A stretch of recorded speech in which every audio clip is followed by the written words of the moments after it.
wear testers, thank you for trying out the 110 prototype Intimo cold weather seamless base layer. Sorry, that name's very long. When you're trying it, I mean, obviously look out for overall fit. It's seamless, it's very stretchy, so it's going to fit a variety of body shapes and riding positions.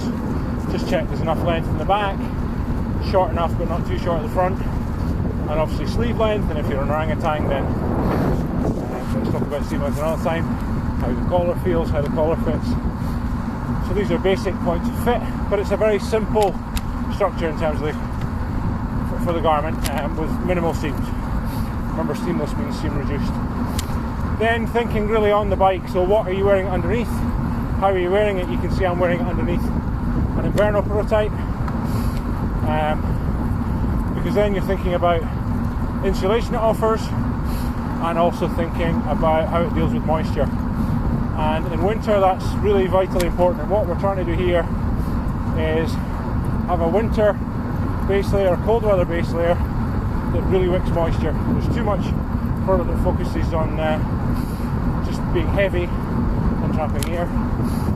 So what we have here is something that actually wicks the sweat away, because fabric that's wet will lose heat at a massively more rapid rate. Think about that when you're wet coming out of a shower, or you get caught in a thunderstorm. What we do here, because it's very light, is also put these grooves in it, so 3D areas, which you can see are marked just like your Intimo cut and sew base layers. And those channels are designed to give a bit of an air gap, so give a little bit more insulation given the light weight of the garment, and also to allow moisture to move.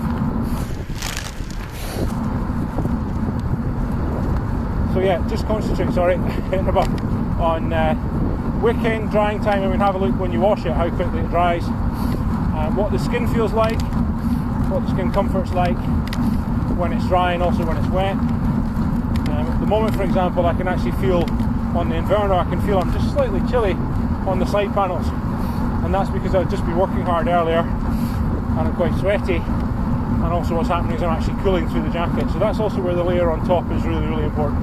So hopefully it's a 110. If it's not, have a think, especially when you finish your ride, you might find that the layer on top is very wet, and yet you next to the skin you're very dry. And that's what I certainly find with this base layer, and that's the aim, that it's moving all the moisture away, keeping me dry and then keeping me warm. So yeah, collar fit, see how that feels. Fold it down, turn it up. You can move the sleeves up and down. See how it is for odour. Washing should be fine, 30-degree marks on it, but 40 degrees fine as well, because it's polypropylene. Don't worry too much about the colour. My one actually is covered in Vicks solder in the front, it's all discoloured, because it's into use Vicks quite a lot. But yeah, just give it some time, lots of washes, lots of wears.